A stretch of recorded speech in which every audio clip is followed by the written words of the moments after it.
ஓம் நாராயண நாராயண ஜெய கோபால ஹரி. நாராயண நாராயண ஜெய கோவிந்த ஹரி. ஓம் நாராயண நாராயண ஜெய கோபால ஹரி.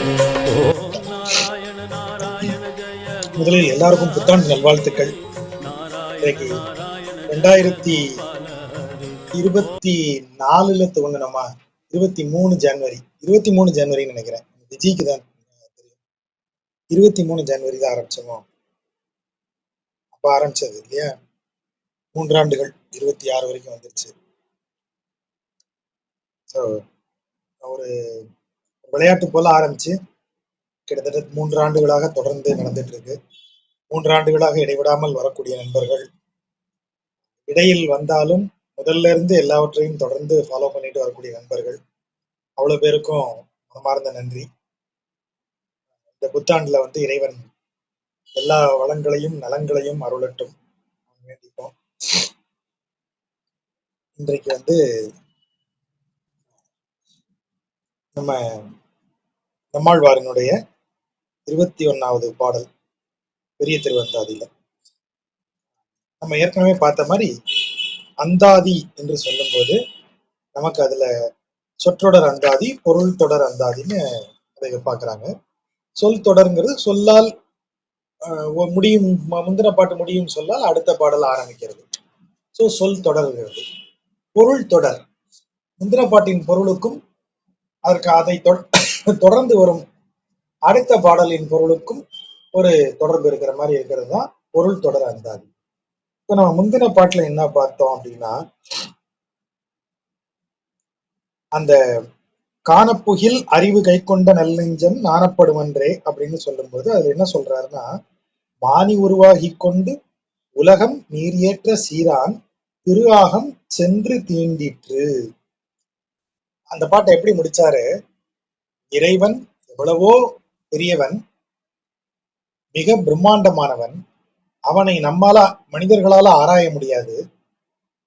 அப்படிப்பட்ட இவர் இறைவன் அவர் பிரம்மாண்டம் எப்படிப்பட்டதாக இருந்தாலும் நமக்காக அவர் என்ன செய்தார்? மானியாய் ஒரு சிறு ஒரு குள்ள உருவம் எடுத்து வந்தார். ஒரு குள்ளனாக நமக்காக இதையெல்லாம் செய்தார். என்ன செய்தார்? இந்த உலகையே அளந்தார். அப்ப அவருடைய உலகம், அந்த மேனி திரு ஆகம் என்ன செய்தது? மேலுலகத்தை எல்லாம் சென்று தீண்டியது. அப்ப இதன் பொருள் என்ன? உலகனைத்தையும் உலகங்கள் அனைத்தையும் தனது திருவடி கீழ் கொண்டு வர முடிந்த அந்த தெய்வம், அவ்வளவு பிரம்மாண்டமான தெய்வம், நம்முடைய அதாவது பக்தர்களுக்காக சின்னதா வரா, குள்ளனாகி வரா அப்படின்னு சொல்றோம். அடுத்த பாட்டுல என்ன சொல்றாரு? இன்றைக்கு துவக்கமாக வர்ற பாடல்ல அந்த உருவத்தின் பிரம்மாண்டத்தை எப்படி சொல்றாரு பாருங்க. அன்று, அங்கு, அன்றுனா என்று மகாபலியினுடைய வேள்வி நடந்த அன்று, அங்கு எங்கு வேள்வி நடந்த இடத்தில் பார் உருவும் பார்வளைத்த நீர் உருவும் கண் புதைய கார் உருவந்தான் நிமிர்த்த கால். அதாவது அவருடைய மகாபலி சக்கரவர்த்தியினுடைய இதுல போய், யாகத்துல போய் இவர் என்ன செய்யறாரு? எனக்கு தானம் கொடுன்னு கேட்கிறாரு, நமக்கு தெரியும். அப்ப தானம் கொடுத்த உடனே அவருடைய கால் பாதம் எதையெல்லாம் தாண்டி போகிறது? பார் உருவும். இந்த உலகத்தின் உரு அப்படின்னு இந்த இடத்துல சொன்னா அளவு, அதாவது எப்படி சொல்றது, த சைஸ் அப்படின்னு வச்சுக்கோங்க. இந்த பூமியினுடைய சைஸை விட, உருவத்தை விட பெரிய உருவமாக பார் வளைத்த நீர் உருவும். என்ன அழகா சொல்றாங்க பாருங்க. பார் வளைத்த என்று சொன்னால் இந்த பூமியை வளைத்திருக்கும் நீர். அது திரும்ப திரும்ப அவங்க சொல்லும் போது ஒரு ஆச்சரியம் இருக்கு. சார், எப்படி நீங்க கண்டுபிடிக்கிறீங்க? அன்று அங்கு பார் உருவும் பார்வளைத்த நீர் உருவும் கண்புதைய கார் உருவன் தான் நிமிர்த்த கால். இந்த சொல்லுக்கு நம்ம பார்த்துட்டோம் இல்லையா? இதுக்கு பொருள் பார்த்துட்டோம். அப்போ பார்த்தாச்சு பார் பார்த்தாச்சு. பார் உருவும் பார் வளைத்த நீர் உருவும்னு சொல்லும்போது உரு என்பது அளவு, அதாவது அந்த சைஸ மீன் பண்ணிக்கிறோம். பார் உரு, பார் அளவிற்கு, பார் வளைத்த நீர். அதை எப்படி அவங்க அதை கண்டுபிடிச்சிருக்காங்கன்னு தெரியல. உலகத்தை வந்து நீர் சூழ்ந்திருக்கிறதுன்னு எல்லாரும் சொல்றாங்க. கம்பன் எழுதும் போதும் ஆழி சூழ் உலகெல்லாம் பரதனே ஆளங்கிற வார்த்தையை தான் போடுறான். அப்போ இந்த உலகத்தை ஆழி சூழ்ந்திருக்கிறது, கடல் சூழ்ந்திருக்கிறதுன்னு அப்பவேயே அவங்களுக்கு தெரிஞ்சிருக்கு. அது ஆச்சரியமான விஷயம் தான். அப்போ அத மாதிரி பூமியை சுற்றி இருக்கிற நீரின் அளவும் அளவும் அவர் கண். அப்போ இது ரெண்டையும் சொன்ன நம்மாழ்வார் மூணாவதா ஒண்ணு சொல்றாரு, கண் புதைய கார் உருவன் தான் நிமிர்த்த கால். அப்போ பூமியின் அளவை என் கண்ணால பாத்துடுறேன், பூமியை சுற்றி இருக்கும் கடலின் அளவையும் கண்ணால பாக்குறேன். ஆனா அவன் கால் இதையெல்லாம் தாண்டி மேல போகுது பாருங்க. மேல போக போக என்னால அவன் காலை பார்க்கவே முடியல. என் கண் பார்வையின் எல்லைக்கும் மேலே அவன் கால்கள் போகின்றன. அதுதான் கண் புதைய, என் பார்வையின் எல்லைக்கும் வெளியே போக அப்படின்னு அதை சொல்றாரு. அப்ப கண் புதைய கார் உருவன் தான் நிமிர்த்த கால். அப்படியாக அந்த கரிய உருவம் கொண்ட பிரான் தனது காலை உயர்த்தி இந்த உலகை ஆழ்ந்தான். அந்த காலை நான் பிடிச்சுக்கிறேன். எதுக்கு? சென்று அங்கு வெண்ணரகில் சேராமல் காப்பதற்கு. எனக்கு நான் செய்த பல பாவங்கள் காரணமாக, தீவினை காரணமாக எனக்கு நரகு காத்திருக்கிறது. எப்படிப்பட்ட நரகு? வெண்ணரகு, மிக கொடுமையான நரகம் எனக்கு காத்திருக்கிறது. எங்கு? யமனுடைய இடத்துல. அதான் அங்கு அப்படின்னு சொல்றாரு. அங்கு வெண்ணரகில். எங்கு? யமனுலகில் வெண்ணரகில். நான் அங்க போக வேண்டியது. இங்க பூலோக வாழ்க்கை முடிஞ்சா நான் அங்கதான் போனோம். சென்று அங்கு வெண்ணரகில் சேராமல் காப்பதற்காக நான் என்ன செய்தேன்? இன்று இங்கு என் நெஞ்சால் இடுக்குண்ட, இடுக்குண்டன்னா இடுக்குண்டேன் அப்படின்னு அர்த்தம். இடுக்கி கொண்டேன். இடுக்கி கொண்டேன்னு என்ன அர்த்தம்? சின்ன இடத்துக்குள்ள அட்ஜஸ்ட் பண்ணி சேர்த்து இப்படி கொஞ்சம் அப்படி இறுக்கி பிடிச்சிருக்கேன்னு அர்த்தம். இறைவனின் கால் உலகை அளந்தது. என் கண் பார்வையின் எல்லையையும் தாண்டி செல்லக்கூடிய பாதம். அந்த பாதத்தை என்னுடைய நெஞ்சுக்குள்ள நான் வச்சுக்கிட்டேன்னா அவ்வளவு பிரம்மாண்டத்தை நெஞ்சுக்குள்ள வைக்க முடியுமா? அதனாலதான் அதை எப்படியோ அட்ஜஸ்ட் பண்ணி அப்படி இப்படி ஒரு மாதிரி திணிச்சு பிடிச்சு என் நெஞ்சுக்குள்ள வச்சிருக்கேன். இடுக்கொண்டே, இடுக்கி கொண்டேன் அப்படின்னு சொல்றதுக்கு அதான் பொருள். அப்போ இறைவனது பிரம்மாண்டத்தை அளக்க முடியாது, ஆனா உள்ள திணிச்சு வச்சுக்கிறேன் நான், அவ்வளவுதான். சரி, இப்ப அடுத்த பொருள் தொடர் எப்படி வருது பாருங்க. சரிப்பா, இறைவனது திருவடி பிரம்மாண்டமானதுன்னு அவன் குள்ள உருவா வந்தான்னு, உள்ள உருவா வந்தான் திரும்ப பிரம்மாண்டம் ஆயிட்டான்ல. அவன் பிரம்மாண்டமானாலும் அவன் திருவடியை நான் கஷ்டப்பட்டாது மனசுக்குள்ள வச்சுப்பேன்ப்பா. மனசுக்குள்ள வச்சுக்கின்னு என்ன அர்த்தம்? அவன் திருவடி பெருசு, என் மனதோ சிறிது. சிறிய மனதிற்குள் அவன் பெரிய திருவடியை நான் அப்படியே திணிச்சு வச்சுக்கிட்டேன். அப்படி வச்சுக்கிட்டா என்ன ஆகும்? ஏன் ஏற்கனவே என் மனசுல இருக்கிற இடங்கள் எல்லாம் காலி பண்ணி ஆகணும். என் மனசுல ஏற்கனவே என்னென்ன இருக்கோ அதெல்லாம் காலி பண்ணிட்டு அவன் திருவடிகளை உள்ள நான் நிரப்பணும். ஏன்னா அவன் திருவடிக்கு இடம் கிடையாது. நான் ஏதோ கஷ்டப்பட்டு உள்ள திணிக்கிறேன். அப்ப ஏற்கனவே இருக்கிற ஐட்டம் இன்னும் இடத்த அடைச்சிட்டு இருக்கு. அதை பூரா வெளியே தள்ளிட்டு நான் வந்து அவன் திருவடியை உள்ள தள்ளுறேன். சரி, எதை வெளியே தள்ளினேன் நானு?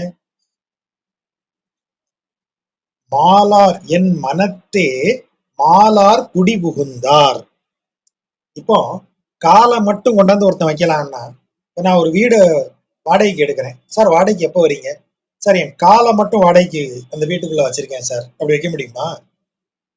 கையை மட்டும் வாடகைக்கு அந்த வீட்டுல வச்சுக்கிறேன் சார், அப்படி வைக்க முடியுமா? அப்போ அந்த இடத்துல நீங்க காலை வைக்கிறீங்கன்னா முழு உடம்பும் போய் தான் ஆகணும். அப்ப பெருமாள் என்ன செய்யறாரு? இவன் திருவடிகளை வணங்குகிறான் பக்தன், அந்த திருவடிகளை தன் நெஞ்சில் தியானிக்கிறான். அப்ப பெருமாள் மொத்தமா வந்துருவாரு. அததான் இங்க நம்மாழ்வார் சொல்றாரு, என் மனத்தே மாலார் குடி புகுந்தார். அவர் தான் குடி புகுந்தார், அவரா தான் வருவார் மனசுக்குள்ள. சோ அவர் அப்படி குடி புகுந்து விட்டார் என் மனதிற்குள். மேலால் தருக்கும் இடம்பாட்டினொடும், இந்த இடத்துல பாருங்க, வல்வினையார், வல்வினைகள், இந்த பன்மை அதை அப்படி மரியாதைக்கு சொல்ற மாதிரி சொல்றாரு. இப்ப என் மனசுல என்ன தங்கி இருந்தது? எனது பழைய வினைகளெல்லாம் என் மனதில் தங்கியிருந்தன. நான் அனுபவிக்க வேண்டிய பாவங்களெல்லாம் என் மனதில் எண்ணங்களாக மாறி என் மனதுக்குள்ள உட்கார்ந்திருந்தது. மேலால், மேலால் என்றால் முன்பு, எப்போ இறைவன் குடி வருவதற்கு முன்பு. முதல்ல சொல்லிட்டார் இல்லையா, என் மனதே மாலார் குடி புகுந்தார். அப்ப குடி வருவதற்கு முன்னால், மேலால் வல்வினையார்தாம், என்னுடைய வல்வினைகள் எல்லாம் தருக்கும் இடம்பாட்டினொடும். இடம்பாடு என்றால் பெருமைன்னு அர்த்தம். இடம்பாடு, இடம்பாடு சொல்லுதல், பெருமை சொல்லுதல் அப்படின்னு அர்த்தம். இடம்பாடை எப்படி சொல்லுது? தருக்கும், தருக்கும் என்றால் திமிரோட சொல்லுது, பெருமை பேசுது. வல்வினையார்கள் உள்ள உட்கார்ந்துட்டு, வல்வினையானது என் மனதில் அமர்ந்து கொண்டு மிகுந்த கர்வத்துடன் தருக்கி, தருக்கும் என்றால் இது கர்வத்துடன் இடம்பாட்டினோடும் பெருமை பேசிக் கொண்டிருந்தது. இப்போ வீற்றிருக்கும் இடம் காணாது, வீற்றிருத்தல்னா என்ன? வீறு இருத்தல், அதாவது அப்படி ரொம்ப பெருமிதமா ஒரு அரசன் படைகளை கொண்டு ஒரு இன்னொரு அரசனை வென்று அவனது அரியணையில எப்படி உட்காருவான்? அதான் வீற்று இருத்தல், வீறு கொண்டு இருத்தல். அப்படி நெஞ்சு விம்ம தோல் புடைக்க அப்படி உட்கார்ந்து இருக்கிறது. என் மனதில் இருந்த வல்வினைகள் எல்லாம் மிகவும் கர்வத்துடன் பெருமை பேசிக்கொண்டு மிகுந்த திமிருத்தனத்துடன் அப்படி உட்கார்ந்திருந்தது இப்ப காணாமல் போய்விட்டது. மேலால் முன்பு தருக்கும் இடம்பாட்டினோடும் வல்வினையார்தாம் வீற்று இருக்கும் இடம் காணாது, காணாது எங்க போச்சு? காலே பொத திரிந்து, கால் வலிக்க அலைதான். ஏன்னா இருக்க இடம் இல்லை. இது நாள் வரைக்கும் என் மனசுல இருந்தது என் வல்வினைகள். இப்ப பெருமாள் குடி புகுந்ததால அது வெளியே போயிருச்சு. வெளியே போன வல்வினைகள் எங்க போய் தங்கறதுன்னு தெரியாம அலையுது. அலைந்து அதற்கு கால்கள் எல்லாம் வலிக்கின்றன. காலே பொத, கால் வலிக்கும்படியாக திரிந்து இழைத்து, அப்படியே டயர்டாகி, எங்கேயும் இடம் கிடைக்காம டயர்டாகி கத்துவராம் இனநாள். இனநாள் என்றால் இன்றைய பொழுதில்னு அர்த்தம். இன்றைய நாள்ல அது கத்தி கதறுது, ஐயோ எனக்கு இடம் இல்லையே, இடம் இல்லையே அப்படின்னு.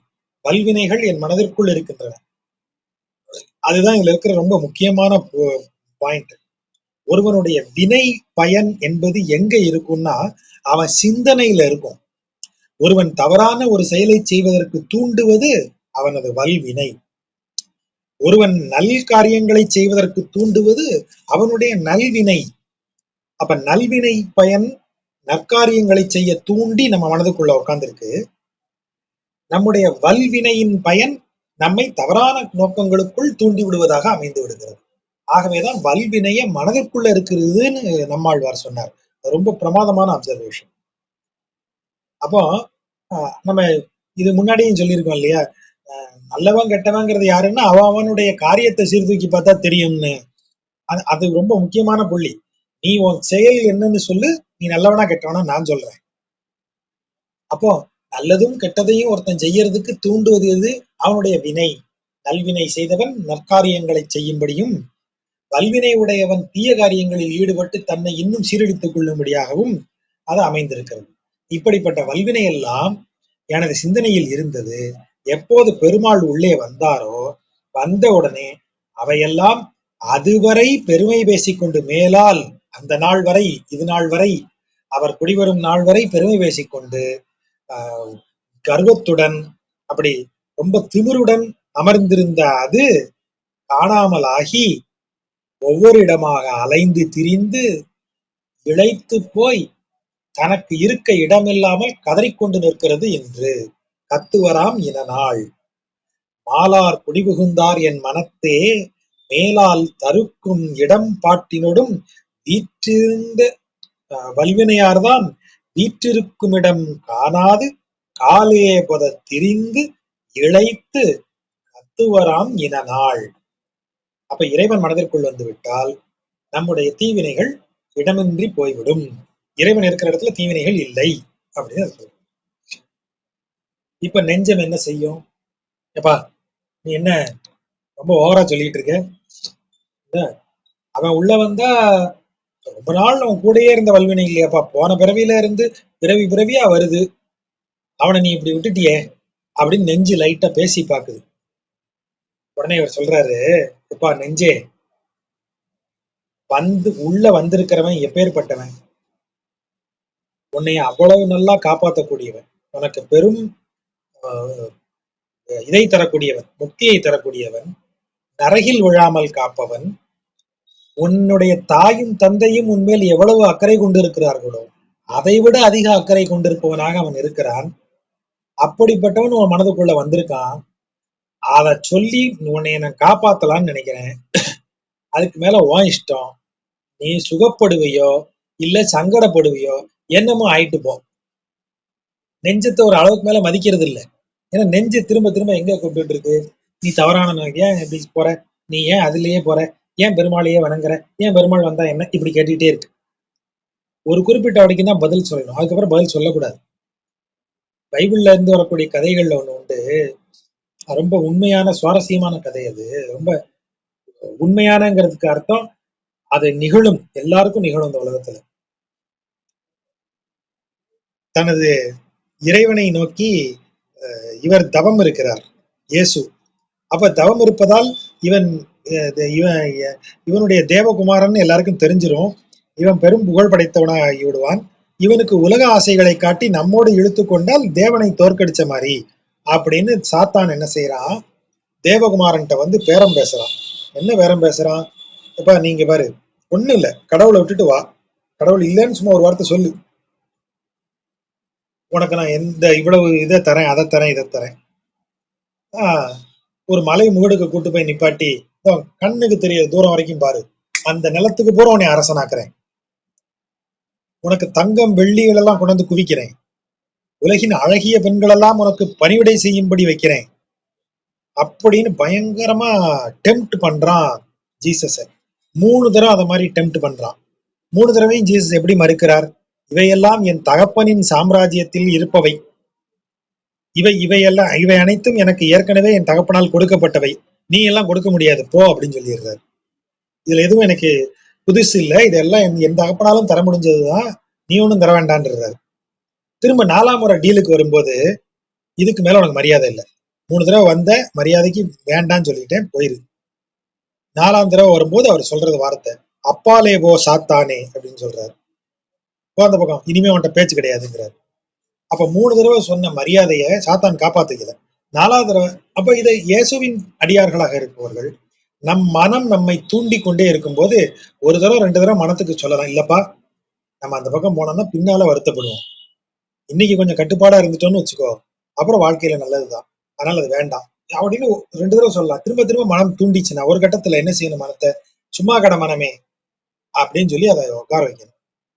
புதுமை பித்தன் பாஷையில சும்மா கட செவமே அப்படின்னு அதை சொல்லி உட்கார வைக்கணும். அப்படியான இடம் தான் இந்த இடம். அவர் சொல்றாரு, நெஞ்சமே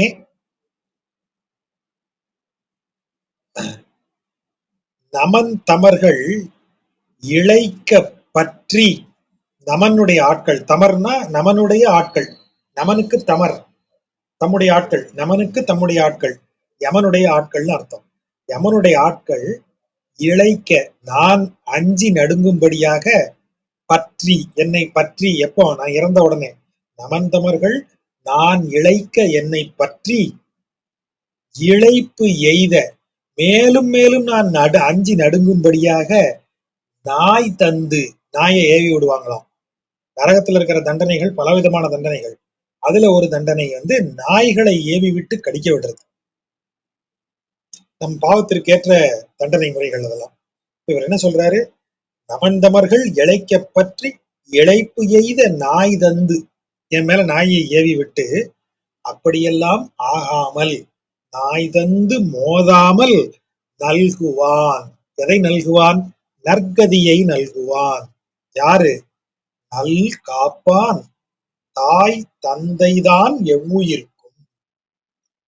வார்த்தையை பாருங்க, அவன் யாரு, என்னைய வந்து நான் இறந்து போன அப்புறம் யமனுலகில் என்னை பற்றி கொண்டு போய் நாய்களை விட்டு குதற விடுவாங்க, அப்படியெல்லாம் ஆகாமல் எனக்கு நற்கதி நல்கி என்னை நல்விதமாக காத்து எவ்வுயிருக்கும் தானே தாயும் தந்தையுமாய் விளங்கக்கூடியவன் அவன். எனக்கு மட்டும் அதை செய்வான்னு நினைக்காத, அதுதான் விஷயம். என் நல் காப்பான் நல்குவான். அது யாருக்கு? எனக்கு. என்னை காப்பான், எனக்கு நற்கதி நல்குவான். அது எனக்கு மட்டும்தான் செய்வான்னு நினைச்சியா? எவ்வுயிர்க்கும் தான் தாய் தந்தை. எந்த உயிருக்கும் அவன் தாயா தாயும் தகப்பனுமா இருக்கான். சொன்னேன் நெஞ்சமே சொன்னேன், என் நெஞ்சே உன்கிட்ட சொல்லியிருக்கேன். இத உனக்கு சொல்லிட்டேன். சொன்னேன் என்றால் நான் இதை கிளியர் பண்ணிட்டேன் உனக்கு. இளைப்பாய் இளையாப்பாய். இளைத்தல் என்றால் பார்த்தோம் இல்லையா, பயந்து நடுங்குதல் அல்லது துன்பப்படுதல். துன்பப்படுவியோ இளையாப்பாய், துன்பத்திலிருந்து தப்பித்துக் கொள்வாயோ, நான் அது உன் இஷ்டம். நான் சொல்றத சொல்லிட்டேன். நெஞ்சமே சொன்னேன், நான் சொல்லிவிட்டேன். இளைப்பாய் இளையாப்பாய். நீ சொல்லுவையோ, அது நீ படைச்சு கிடப்பியோ, தப்பிச்சு போவியோ, என்னமோ அது ஓம்பாடு. உனக்கு நான் பலமுறை சொல்லிட்டேன். நீ ஒன்னும் உருப்படியா கேட்கற மாதிரி தெரியல. சொல்லிட்டேன்ப்பா, அதுக்கப்புறம் உன் இஷ்டம். ஒண்ணு தப்பிச்சுக்கோ, இல்ல கிடந்து சங்கடப்படனா படு, அவ்வளவுதான். அப்படி சொல்லிட்டாரு. அப்போ நெஞ்சம் என்ன கேக்குது, சரிப்பா நீ இப்படிலாம் சொல்லிட்டியே, அவ்வளவு தூரத்துக்கு அவரை நம்ம ஒரு அனலைஸ் பண்ணுவோம். அவரை அனலைஸ் பண்ணி அவர் நம்மளை வந்து இப்படி எல்லாம் காப்பாத்துவாரா, இந்த மாதிரிலாம் பண்ணுவாரா, இது இந்த மாதிரி தாய் தந்தை எவ்வுயிருக்குன்னு சொல்ற, நல்குவான் நற்கதி நல்குவான் நல் காப்பான் அப்படிலாம் சொல்ற, அவர் அந்த மாதிரி இருக்காரா இல்லையா, what is the track record, last ஒரு 1,00,000 வருஷமா அவருடைய பர்ஃபார்மன்ஸ் எப்படி இருக்கு, அதையெல்லாம் வச்சு நம்ம ஒரு அனலைசிஸ் பண்ணுவோமா அப்படின்னு நெஞ்சு கேட்க. ஏன்னா நெஞ்சு எல்லாத்தையும் தர்க்கத்தால பார்க்கக்கூடியது. இந்த இடத்துல நெஞ்சு என்பது நம்முடைய தர்க்க மனம். நம்ம தர்க்க மனம் இது எல்லாத்தையும் இப்படி சிந்திக்கக்கூடியதாக இருக்கிறது.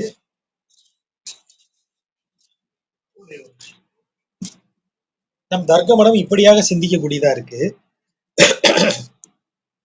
அவனுக்கு யார் இந்த ரைட்ஸ் எல்லாம் கொடுத்தா, அவனால எப்படி இதெல்லாம் செய்ய முடியும் அப்படின்னு நெஞ்சம் ஒரே லாஜிக்கா கேக்குது. அதுக்கு பதில் சொல்றாரு, அவனை யாரும் உருவாக்கல்லப்பா, அவன் தானாகவே உருவாகி கொண்டவன். தானே தனி தோன்றல். தோன்றல்ங்கிற வார்த்தை அரசன் பெரிய இவங்களுக்கு தெய்வங்களுக்கு மட்டும் சொல்லப்படுவது. தோன்றினார் அப்படின்னு பெரிய ஆட்களுக்கு தான் சொல்லுவோம். ராஜகோபாலன் பிறந்தார்னு தான் சொல்லணும். மகாத்மா காந்தியடிகள் தோன்றினார், அவர் பெரிய ஆளு, தோன்றினார் அப்படி சொல்றோம். அப்ப தோன்றல்னு சொன்னா இறைவன் அவன் பெரிய ஒருத்தன். அவன் எப்படி தோன்றான்? தனி தோன்றல். அந்த வார்த்தையை பாருங்க, தனி தோன்றல்னா என்ன? தாய் தந்தையரின்றி தோன்றியவன், அதான் தனி தோன்றல். த யுனிக், யுனிக்கா இருக்கிறவன் அப்படிங்கிற பொருள்ல தான் தானே தனி. சரி, தனியா எப்படிப்பா உருவாக முடியும்? தானே தன்னை உருவாக்கி கொண்டானவன், தானே தனி தோன்றல். அதான் அந்த வார்த்தைக்கு பொருள். ரொம்ப பிரமாதமான வரி அது, தானே தனி தோன்றல்.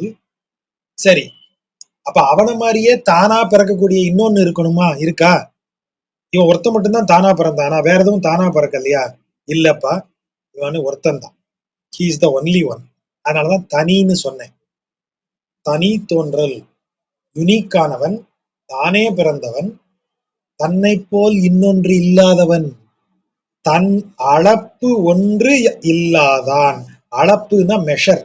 இவனை கம்பேர் பண்ணி இவனோட மெஷர் பண்றதுக்கு வேற எதுவும் கிடையாது, ஒப்பிடுவதற்கு எதுவும் கிடையாது. தன் அளப்பு, தன்னை அளப்பதற்கு ஒன்று இல்லாதான், வேறு ஒன்று இல்லாதவன். எதோட வச்சு அளப்பீங்க அவன்? பரம்பொருளை வேறு எந்த பொருளோட வச்சு அளப்பீங்க? எதை கம்பேர் பண்ணுவீங்க? அதனாலதான் அது தன்னளப்பு ஒன்று இல்லாதான்னு சொல்லுது. தானே பிறர்கட்கும் தன் தோன்றல். இந்த உலகில் இருக்கும் பிற பிறப்புகள் அவை எல்லாமே அவனே ஆக தோன்றினான்.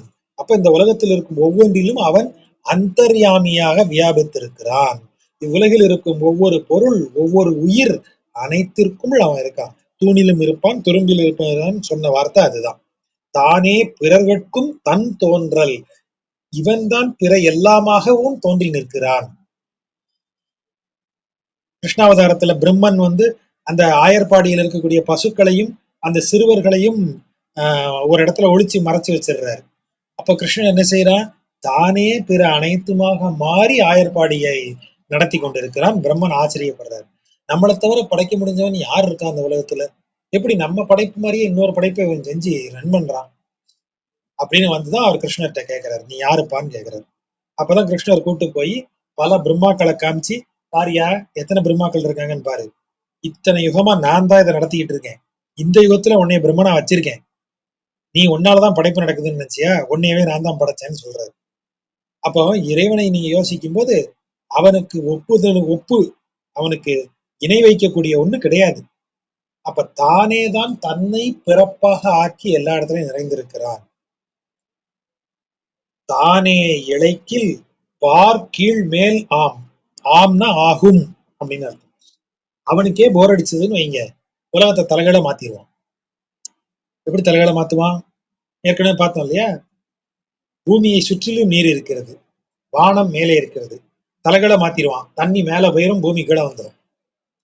அதாவது பிரளயம், பூமி எல்லாத்தையும் இல்லாம ஆக்கிடுவான். அப்புறம் என்ன செய்வான்? மீண்டு அமைப்பான். ஈண்டு அமைப்பான்னு சொல்லலாம், மீண்டு அமைப்பான், அதை பழையபடி உருவாக்குவான். அவனுக்கு அதான் வேலை. அப்பேற்பட்ட தெய்வத்தை அளக்கிற்பார் பாரின் மேல் ஆர். அப்பேற்பட்ட தெய்வத்தை எவன் அந்த உலகத்துல அளந்து பாத்திர முடியும் அப்படின்னு கேட்கிறான். நெஞ்சத்திட்ட சொல்றாரு, அப்படியெல்லாம் இறைவனை அளக்க முடியாது. அவன் போர் அடிச்சதுன்னா உலகத்தை அழிச்சிருவான், திரும்ப ஒரு மூடு வந்துச்சுன்னா உலகத்தை படைப்பான். அப்பேற்பட்ட தெய்வம் அவன். அவனே தன்னைத்தானே பிறப்பித்துக் கொண்டவன், அவனுக்கு இணையாக எவருமே இல்லாதவன். இந்த உலகாகவும் உயிராகவும் பொருளாகவும் சேதனம் அச்சேதனமாகிய பொருட்களாகவும் அவனே தோன்றுகிறான். அவனே தன்னை பிறப்பித்துக் கொள்ளுகிறான். எல்லா உயிர்களுக்குள் அவனே நிறைந்திருக்கிறான். எல்லா பொருட்களுக்குள்ளும் அவனே நிறைந்திருக்கிறான். அப்பேற்பட்ட தெய்வத்தை எவன் இந்த உலகத்துல இருக்கிற எவன் அளக்க முடியும்? அதான் அவர் கேட்கிறார். அளக்கிருப்பார் பாரின் மேல் ஆர். அவனை அளக்க முடிஞ்சவன் இந்த உலகத்துல யார் இருக்கா அப்படின்னு கேட்கிறார். அடுத்தது நெஞ்சிட்ட கடுப்பாயிடுறாரு. உனக்கு எத்தனை தடவை சொல்றது, எக்கேடும் கெட்டு போங்க, எத்தையாவது பண்ணி தொலைங்க, நீங்க எக்கேடு கெட்டு போனா எனக்கு என்ன, என்னைய எனக்கு அவன் அருள் புரிஞ்சிட்டான், அவன் உண்டு, அவன் அருள் உண்டு, நான் உண்டு, நான் போயிட்டு போறேன், நீங்க என்னையமா நாசமா போங்க, என்னவும் பண்ணுங்க, நான் வரலப்பா உள்ள அப்படி சொல்றாரு. இந்த பாட்டு எப்படி இருக்கு பாருங்க. ஆரானும் ஆதானும் செய்ய, செய்யன செய்துட்டு போங்க, செய்க யாரானும், அதான் ஆரானும், யாராவது ஏதாவது செய்ய, ஆரானும் ஆதானும் செய்ய அகல் இடத்தை ஆராய்ந்து. அகல் இடம் என்றால் பரந்த இந்த பூமி, இந்த பரந்த பூமியை ஆராய்ந்து அது திருத்தல் ஆவதே.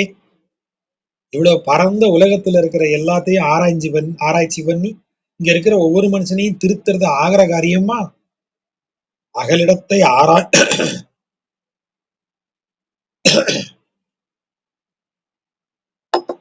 அகலிடத்தை ஆராய்ந்து அது திருத்தல் ஆவதே. அது என்னால முடியுமா? சீர் ஆர் மனத்தலை. மனத்தலை, தலைனா இந்த உள்ளே அப்படின்னு அர்த்தம். மனத்தலை, எனது மனதிற்குள்ளே. எப்பேற்பட்ட மனதிற்குள்ளே? சீரார் மனதிற்குள்ளே, எனது சிறந்த எனது மனதிற்குள்ளாக வன் துன்பத்தை மாற்றினேன். மிக கொடிய துன்பம் என் மனதில் நிறைந்திருந்தது. அதான் முதல்ல இந்த பாட்டுல பார்த்தோம் இல்லையா, இந்த 22வது பாட்டுல, வல்வினையார்தாம் காலே புதத் தெரிந்து கதறி நிற்பார்னு. என் மனதுக்குள்ள இருக்கிற வன் துன்பத்தை மாற்றி விட்டேன். எப்படியா மாற்றின? வானோர் இனத்தலைவன் கண்ணனால் யான் வந்துன்பத்தை சீரார் மனத்தலை மாற்றினேன். வானோராகிய நித்தியசூரிகளுக்கு தலைவராக விளங்கக்கூடிய கண்ணன், அந்த கண்ணனுடைய அருளால் என்னுடைய சிறந்த மனதில், எது சிறந்த மனது? இறைவனை என் மனதிற்குள் குடி வந்துட்டான் சொன்னார் இல்லையா, குடி என் மனத்தை மாலார் குடி புகுந்தார்னு. இறைவன் புகுந்த மனம் சிறந்த மனம். அப்படிப்பட்ட சிறந்த மனதில் நான் என் கண்ணனை, நித்தியசூரிகளுக்கு தலைவனாக விளங்கும் கண்ணனை வணங்கி நான் என்ன ஆயிட்டேன்? என்னுடைய துன்பத்தை மாற்றிக்கொண்டேன். அதாவது என் துன்பத்திலிருந்து நான் தப்பிச்சிட்டேன், வன் துன்பத்தை மாற்றினேன். உங்களெல்லாம் என்னால திருத்திட்டு இருக்க முடியாது, இந்த உலகத்தை திருத்துறது எனக்கு வேலை இல்லை, இந்த கவுண்டமணி ஜோக்கு மாதிரி இந்த தமிழ்நாட்டுல இருக்கிற 8 கோடி பேரையும் திருத்துறது என் வேலை இல்ல. அந்த டைலாக் அன்னைக்கே நம்மாழ்வார் சொல்லிட்டார். ஆரானும் ஆதானும் செய்ய அகலிடத்தை ஆராய்ந்து அது திருத்துவது, அது திருத்தல் ஆவதே. அது திருத்துறது முடியிற காரியமா என்னால? நான் என் அளவுல தப்பிச்சுக்கிட்டேன்ப்பா. இந்த உலகத்துல என்னால திருத்திட்டு இருக்க முடியாது. அடுத்துல எப்படி அது சாத்தியமாச்சு அப்படின்னு அந்த பதில் வருது. எப்படிதான்ப்பா அத சாத்தியமாகுது? அவர் சொல்றாரு, ஓர் இருள்தான் அன்ன தண்டால், அந்த வார்த்தை பாருங்க, சாரி, ஓர் இருள்தான் அன்ன மாமேனி. ஓர் இருள் அப்படின்னா என்ன பொருள்? தனித்த இருள். அது இருட்டுல நின்னா அடையாளம் தெரியாதுன்னு இல்ல. இருட்டுல நின்னா கூட இவன் கருப்பு ஒளி வீசி கொண்டு தனியா தெரியும். அப்பேற்பட்ட ஒரு தனி இருள் அது. ஓர் இருள்தான் அன்ன, இருளை போன்ற மாமேனி, பெரும் உருவம், கரிய உருவம்,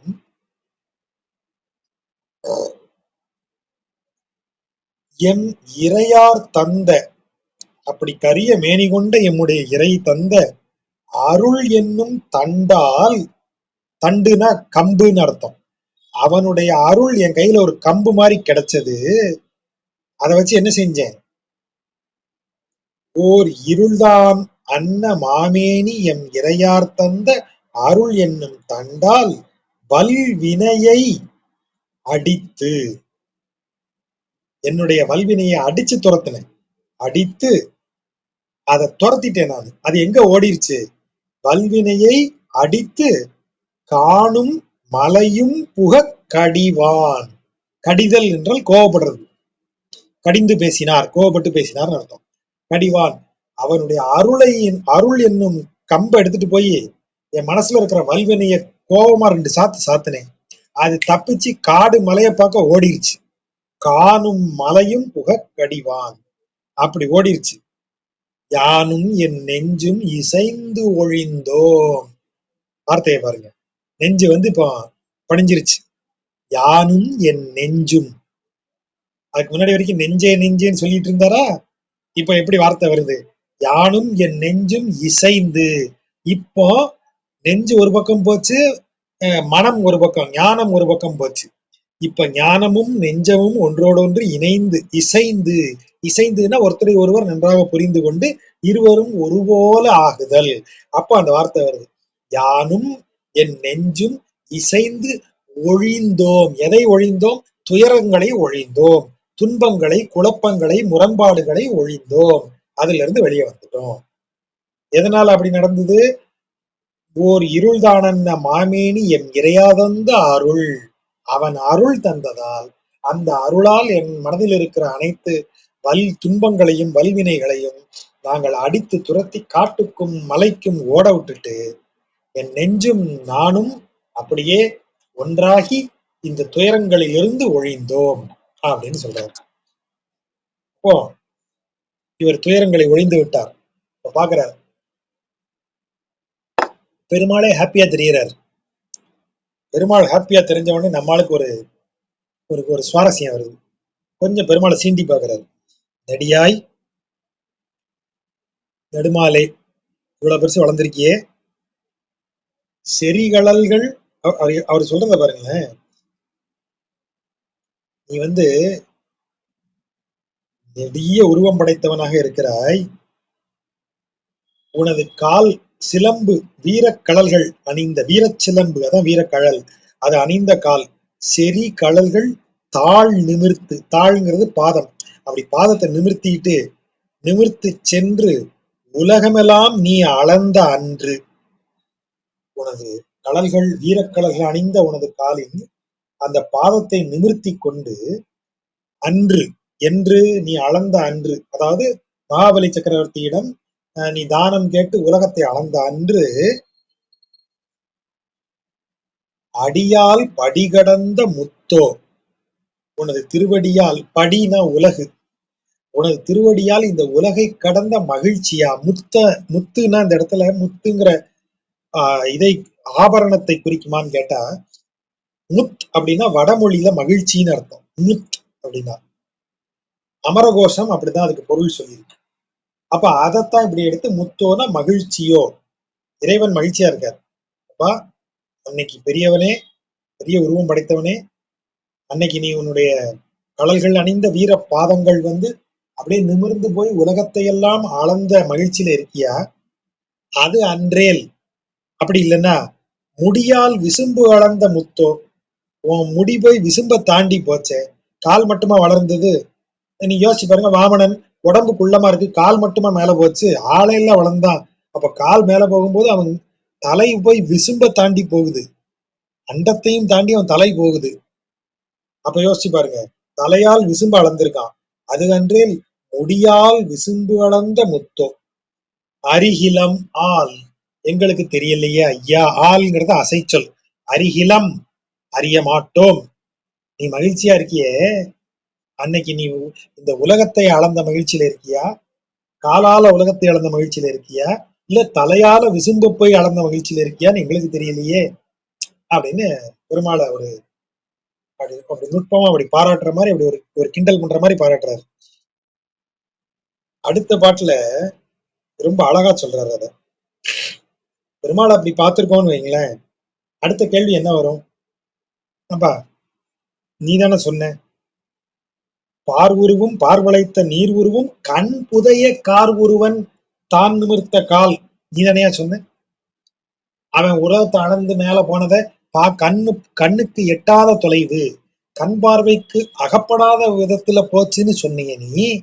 இப்ப என்ன நேர்ல பார்த்த மாதிரி உன் கால் போய் மேல போச்சு, உன் தலை போய் விசும்ப தட்டிச்சு அப்படின்னு ரொம்ப என்னமோ டிவியில லைவ்ரியில பார்த்த மாதிரி சொல்லிட்டு இருக்க அப்படின்னு கேட்கும்போது ஆழ்வார் பதில் சொல்றாரு, ஏவ் அதை சாதாரண கண்ணால பார்க்க முடியாதுயா, அதுக்கெல்லாம் ஒரு கண்ணு வேணும், சாதாரண கண்ணால பார்க்க முடியாது, அதனாலதான் கண் புதையன்னு சொன்னேன்.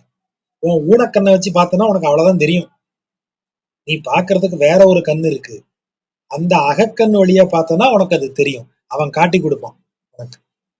அதெல்லாம் அடுத்த பாட்டுல சொல்றேன். எப்படி ஆரம்பிக்கிறாரு பாருங்க, என்றேனும், என்றேனும்னா என்னைக்குனாலும் சரி, கட்கண்ணால் காணாத அவ்வுருவை, கட்கண், கண் கண் அப்படின்னு பிரிக்கணும். ஏன் கண் கண்ணுன்னா முகத்துல இருக்கிற ரெண்டு கண், அதனாலதான் கண் கண் அப்படின்னு ரெண்டா சொன்னாரு. அப்படி ரெண்டா சொன்னதுனாலேயே நமக்கு அது புறக்கண் அப்படின்னு நம்ம தெரிஞ்சுக்கணும்.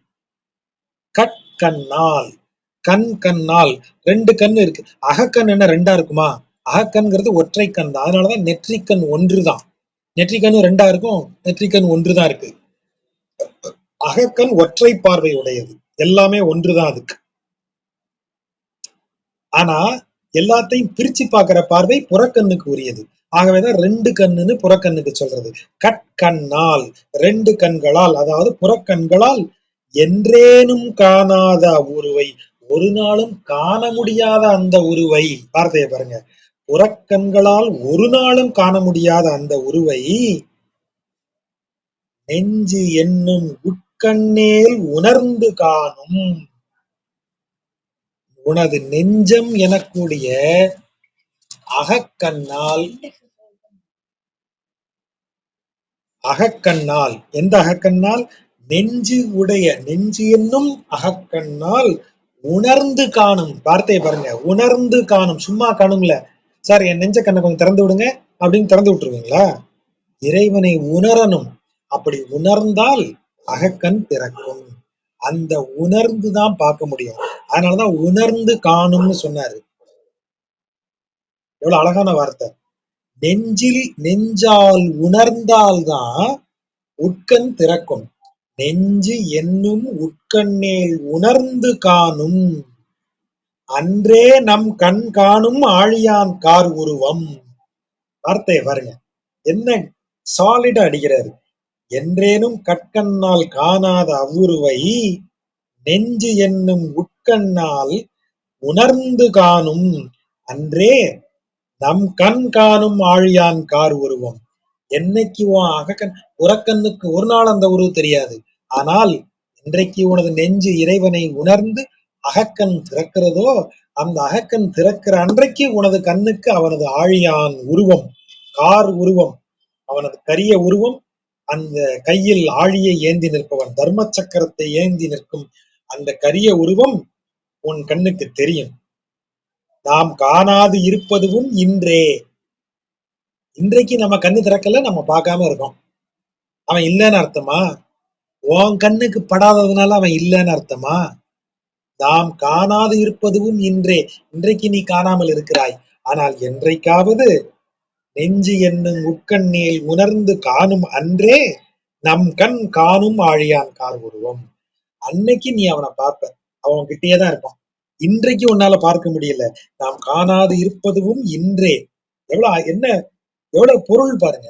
அவன் இருக்கான், உனக்கு தான் தெரியல. உன் கண்ணுக்கு படல இவ்வளவு நாளா. ஏங்க என் கண்ணுக்கு படல? என் கண்ணு நல்லா தானே இருக்கு. என்ன கொஞ்சம் கண்ணாடி போட வேண்டியிருக்கு வாசிக்கும் போது. அப்படி இருந்து என் கண்ணு நல்லா தான் தெரியுது.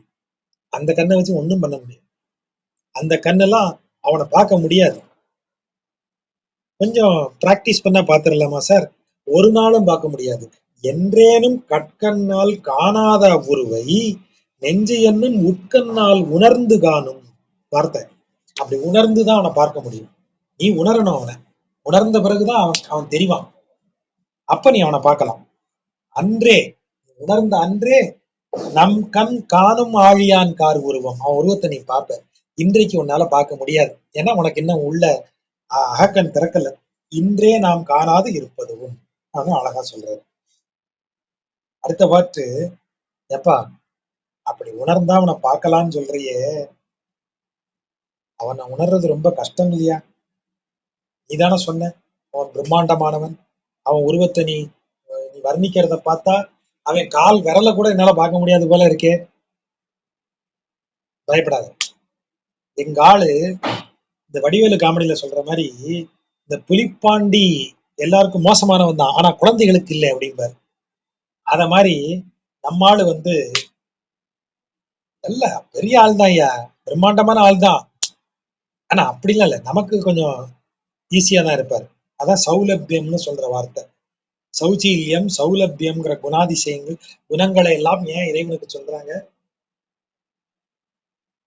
விஸ்வரூபம் எடுத்து இந்த உலகில் அனைத்தையும் உண்டும் உமிழ்ந்தும் விளையாடி கொண்டிருக்கும் அந்த தெய்வம் தான் வெண்ணையை திருடி தின்னு யசோதை கையால அடி வாங்கி நின்னது.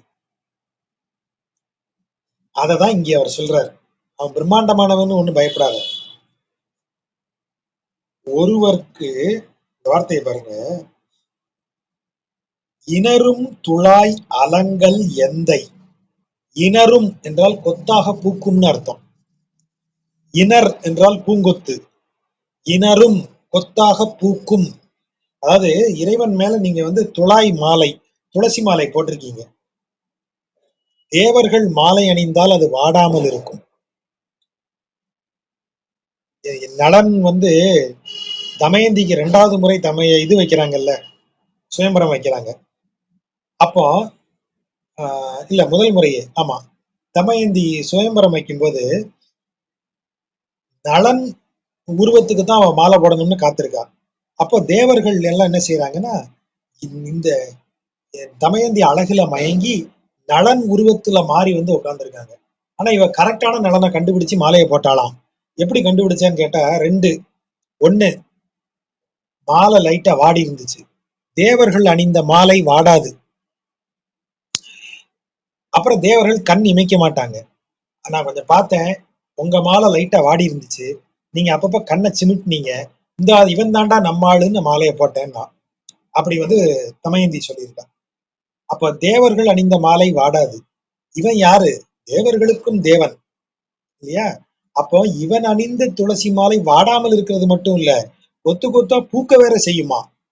அதனாலதான் அந்த வார்த்தை இனரும் துழாய் அலங்கல். அலங்கல்னா மாலை, துழாய் அலங்கல். துளசி மாலை அணிந்திருக்கிறான். அந்த துளசி மாலை கொத்து கொத்தாக பூக்கிறது. இனரும் துழாய் அலங்கல் எந்தை. அப்படிப்பட்ட மாலை அணிந்திருக்கும் எந்தை என் தலைவன் ஒருவர்க்கு செவ்வே உணர எளியனே.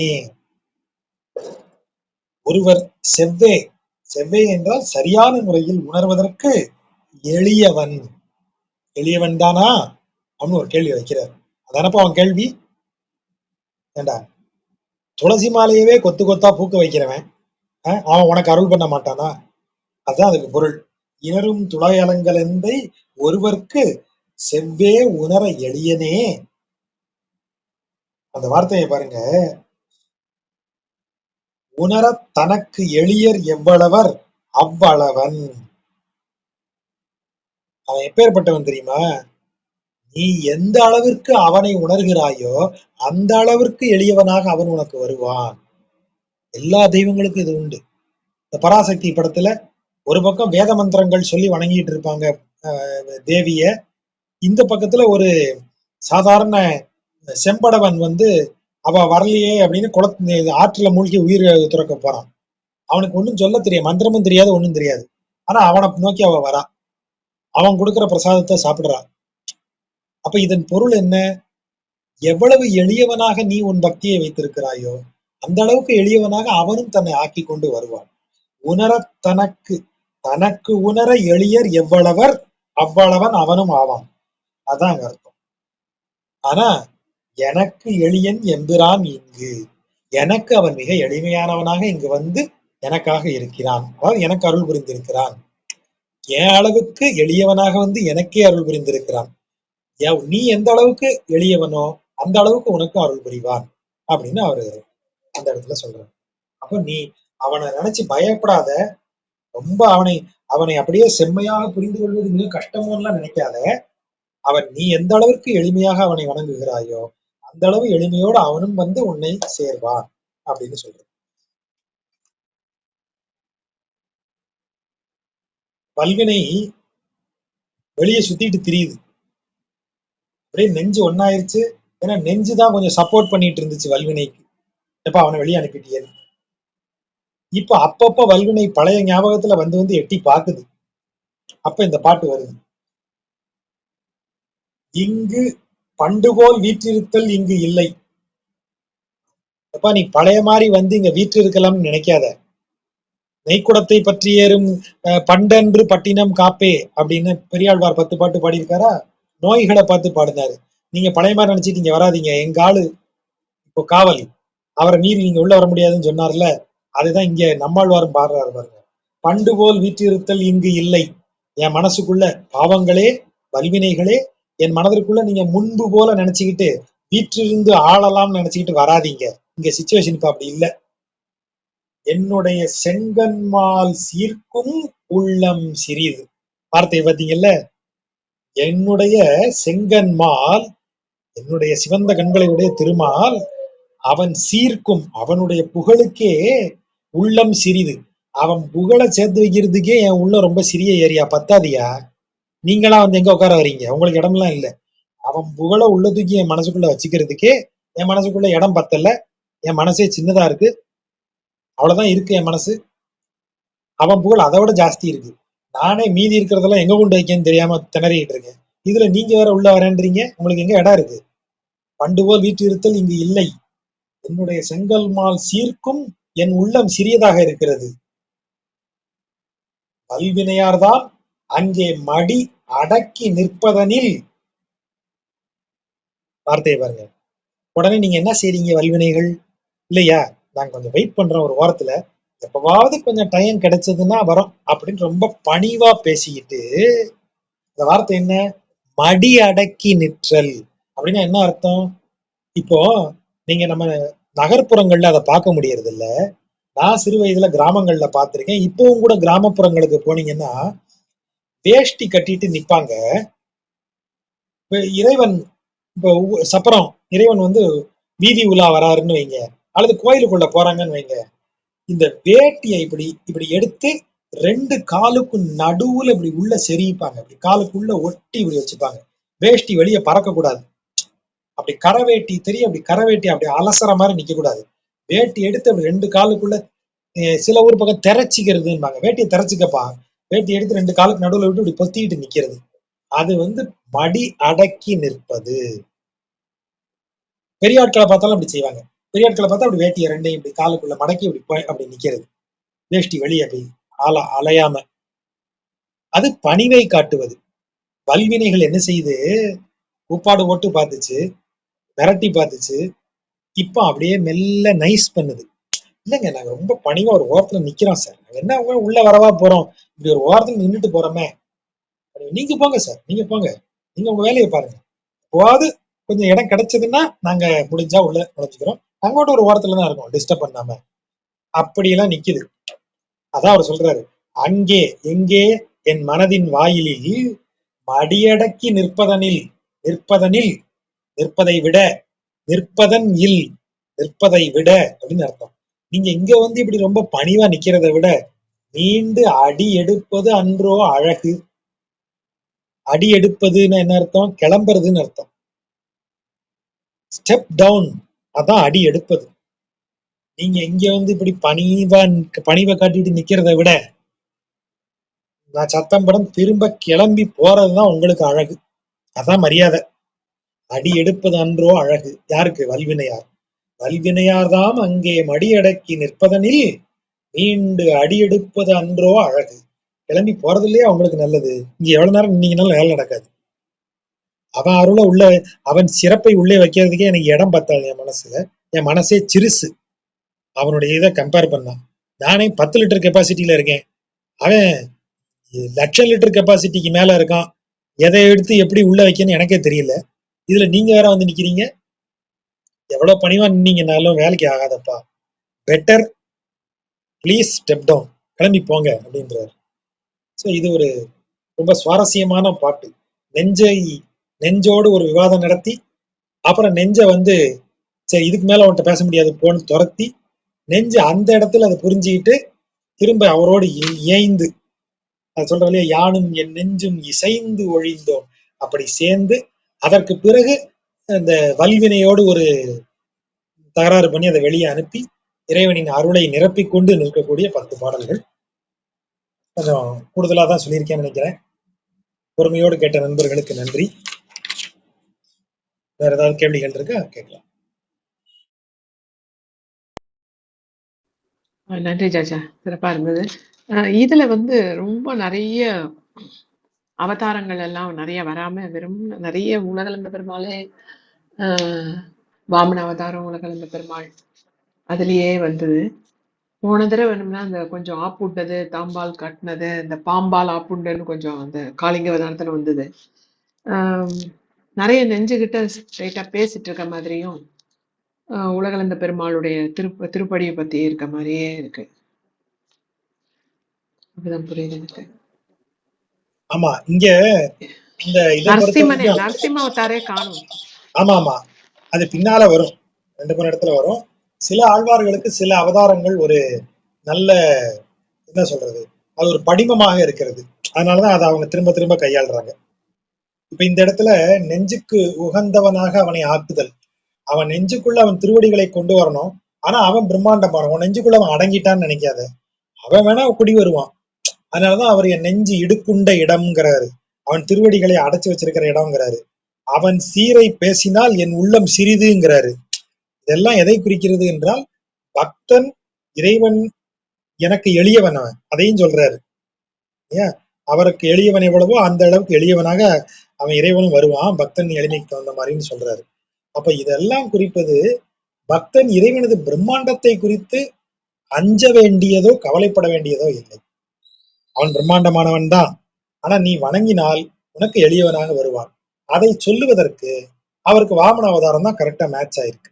வாமனனாக இருந்து திருவிக்கிரமனாக ஆனவன், திருவிக்கிரமனாக ஆக முடிந்தவன் ஏன் வாமனனாக வந்தான்? அது பக்தருக்காக வந்தான். அப்ப பக்தனுக்காக அவன் அப்படி வரக்கூடியவன் தான். ஆகவே நீ கவலைப்படாம அவனை நீ வணங்கு அப்படின்னு சொல்றதுக்கு தான் அவர் இப்படி இந்த அவதாரத்தை நிறைய எடுத்திருக்காருன்னு தோணும்.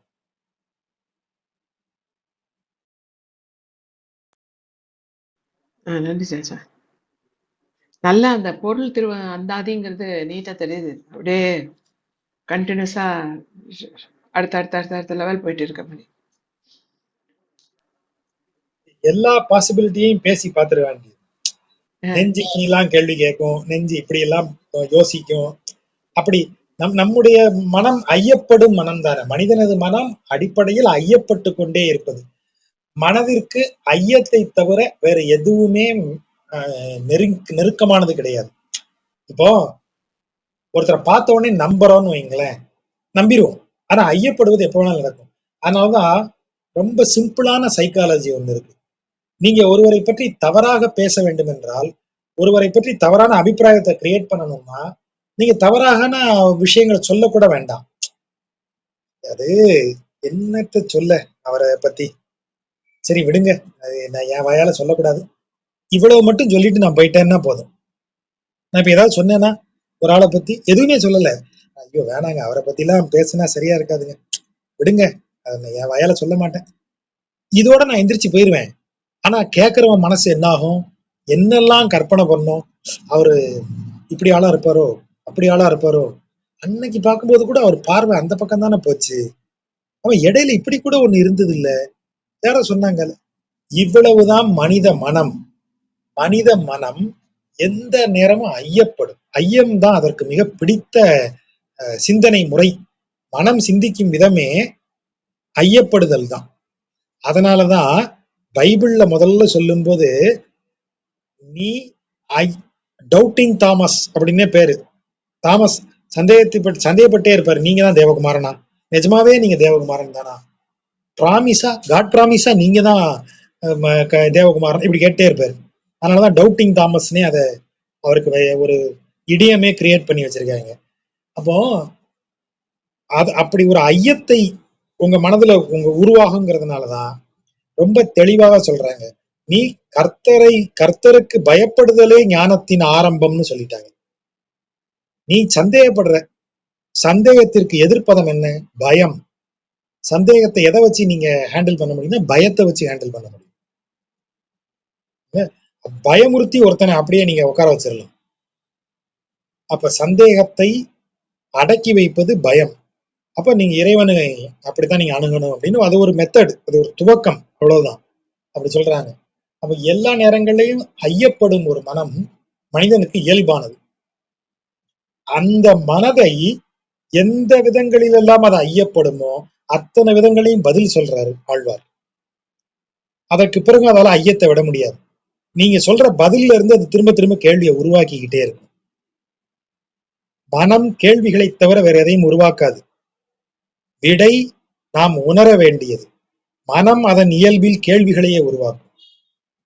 நிஜமாவே நாராயணன் ஒருத்தர் இருக்கானா? கையில சக்கரம் வச்சிருப்பானா? மனம் கேட்டுக்கிட்டே தான் இருக்கும். அதனாலதான் அவர் சொன்னாரு, நெஞ்சால் நீ உணர்ந்து நோக்குனா அவன் உருவம் உனக்கு தெரியும்னு சொன்ன இடம் அதுதான். நீ உணர்ந்து நோக்கு, அவன் தெரிவான். நீ உணராம சும்மா அகக்கண்ணால் நோக்குற நெஞ்சுக்கு அவன் தெரியவே மாட்டான். என்னைக்கு பார்த்தாலும் தெரிய மாட்டான். எத்தனை வருஷம் பார்த்தாலும் தெரிய மாட்டான். என்றேனும் இந்த வார்த்தையை தான் போட்டார். கண்ணால் என்றேனும்னு வார்த்தையை பண்ணார். அப்படி பண்ண முடியாதுன்றார். அப்ப இந்த இடமெல்லாம் தான் ரொம்ப ஒரு மனித மனதினுடைய நுட்பத்தை தெரிந்து அது செயல்படும் விதத்தை உணர்ந்து ஒரு கட்டத்துல அதை ஒதுக்கி போடு. அதுக்கு நீ மரியாதை கொடுக்க அதை ஐயத்தை தான் கிளப்போம். ஓரமா போடே அப்படின்னு சொல்லிட்டு அது ஒழுங்கா பின்னாடி நாய் மாதிரி வரும். அதைதான் அவர் ஹேண்டில் பண்ணி காமிச்சார். ஒரு கட்டத்துல எவ்வளவு அழகான வார்த்தை, எனக்கு அதை நினைச்சு ஆச்சரியமா இருக்கும். அவர் சொல்றாருல்ல, அந்த அகலிடத்தை ஆராய்ந்தது திருத்தல் ஆவதே அப்படின்னு சொன்னாலு, இளைப்பாய் இளையாப்பாய் தொலைப்பியோ சாவியோ எனக்கு என்ன, போ அந்த பக்கம் அப்படி சொல்லி அதை ஒதுக்கி அழுப்பி அதன் பிறகு அது பின்னாடி வந்து நின்று இவர்கிட்ட கெஞ்சி எனக்கு அறிவு வந்துருச்சு, என்னை உங்க கூட சேர்த்துக்கோன்னு சொல்ற அளவுக்கு ஆக்கி வச்சார். இதுதான் நம்மாழ்வார்ட்ட நம்ம கவனிக்க வேண்டிய விஷயம். அந்தாதியாக அவர் பயன்படுத்தியதுல ஒரு பொருள், அந்த பொருள் உணர்ந்து அனுபவிக்கத்தக்கதா ஆக்கி வச்சிருக்காரு. சொல்லுல ஆக்கி வைக்கல, சொல்லுக்கு இடையில அதை ஆக்கி வச்சிருக்காரு. எவ்வளவு நம்பிக்கை இருக்கும் அவருக்கு. எவனோ ஒருத்தன் ஏதோ ஒரு காலத்துல படிப்பான், 1வது பாட்டுக்கும் 2வது பாட்டுக்கும் நடுவுல இருக்கிற பொருளை உணர்ந்து கொள்வான்னு நம்பி எழுதி வச்சாரு அவர். அதனாலதான் ஆழ்வார்களுக்கு தலைவர் நம்மாழ்வார்னு சொல்ற இடம் அதுதான். ஆழ்வார்னாலே அவர் தான். ஒரு முறை மனதால் அவரை வணங்கிக்கிறோம். இந்த புத்தாண்டில் அவரை பேச முடிஞ்சது ஒரு பெரிய நல்லூழ், பெரிய பாக்கியம் அது. அவரை அப்படி நினைச்சுக்கிறேன் நான். ஆகவே இந்த பாடலின் பொருள் உண்மையிலேயே ரொம்ப சுவாரஸ்யமானது. இது கூட நல்லா இருக்குங்க. ஆறானும் ஆதானும் செய்ய நீ யார் வேணா என்ன வேணா பண்ணுங்க போங்க அப்படின்னு சொல்லி நீங்க சொன்ன அது திருத்தல் ஆவதே, அகலிடத்தை இது ஆராய்ந்து அது திருத்தல் ஆவதே அப்படின்றத அப்படியே பேசுற மாதிரியும் அந்த இதுவும் எவ்வளோ வருஷம் முன்னாடி எழுதின தமிழ் வந்து ஒரு ஒரு வார்த்தைகள் வந்து அந்த துன்பத்தை மாற்றினேன். இந்த வார்த்தையெல்லாம் அப்படியே இருக்கே! அதே ஆச்சரியமா இருக்கு. தலைவன், கண்ணான நான் ரொம்ப படிச்சது கிடையாது. அதனால எனக்கு எல்லாமே ஒரு ஆச்சரியமா இருக்க மாரி இருக்கு.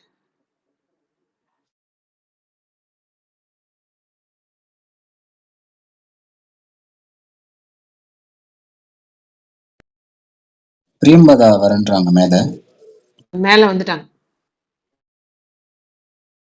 அது இந்த இந்த மற்ற பிரபந்த பாடல்களுக்கும் இந்த பெரிய திருவந்தாதிக்கும் எனக்கு தெரிஞ்ச ஒரு இது என்னன்னா, இது படிக்கும் பொழுது ஒரு நம்மளை வந்து அப்படியே கூட்டி அகப்பயணத்துல கூட்டிட்டு போற மாதிரி இருக்கு. நீ இதெல்லாம் போடும் பொழுது இந்த இதெல்லாம் வரும். இங்க ஒரு குரு மாதிரி அவர் இருந்து நீ நெஞ்சு இதெல்லாம் சொல்லும், நீ இதுல இருந்து இந்த மாதிரி போய்க்கோ அப்படின்னு ஒரு அப்படியே ஒரு நீண்ட பயணம் மாதிரி இருக்கு. அதனால்தான் இந்த திருவந்தாதி ஒவ்வொன்றும் எல்லாம் நிறைய இடத்துல நெஞ்சத்தான் அவர் இது பண்ணியிருக்கார். இது வந்து நம்மளுக்காக அதை எழுதி நம்மளை கூட்டிட்டு போற மாதிரி இருந்தது இந்த எல்லாமே. இவங்க இது அந்த சமயத்துல இந்த இது வரும், நீ வந்து அதெல்லாம் விட்டுட்டு எப்படியாவது அவனை உள்ள அடக்கி வச்சுக்கோ அப்படின்னு சொல்ற மாதிரி எல்லா வகையான பக்தர்களையும் அப்படி கூட்டிட்டு போற மாதிரி எனக்கு ரொம்ப இதுவா இருந்தது. அதை இன்னைக்கு படிக்கிறது வந்து உங்க மூலமா படிக்கிறது ஒரு பாக்கியமா நினைக்கிறேன். ஆமா, அவருடைய இது இந்த இவங்க பேர் என்ன, வேதாத்ரி மகரிஷி வந்து அவருடைய மனவளக்கலைங்கிற பயிற்சி முறைய சொல்லும்போது அதில் ஒரு பயிற்சி முறைக்கு அகத்தாய்வு அப்படின்னு வச்சிருக்காரு. அகத்தாய்வு, அகத்தை ஆய்வு செய்தல். அது நல்ல சொல். அது அகத்தாய்வு, அகத்தாய்வு பயிற்சி அப்படின்னு அவங்க சொல்லுவாங்க மனவளக்கலையில. அந்த அகத்தாய்வுங்கிறது கிட்டத்தட்ட இப்போ நம்மாழ்வார் செய்து கொண்டிருப்பது அதுதான்.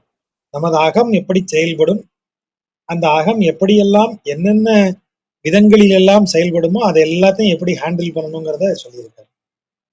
அது நல்ல அப்சர்வேஷன், கரெக்ட். அது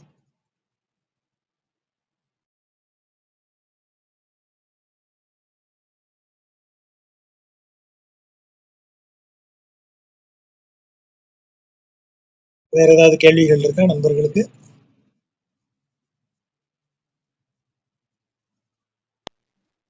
கீழே இருக்க நண்பர்களுக்கு இருந்தா ஹேண்ட் ரைஸ் பண்ணலாம் ப்ளீஸ்.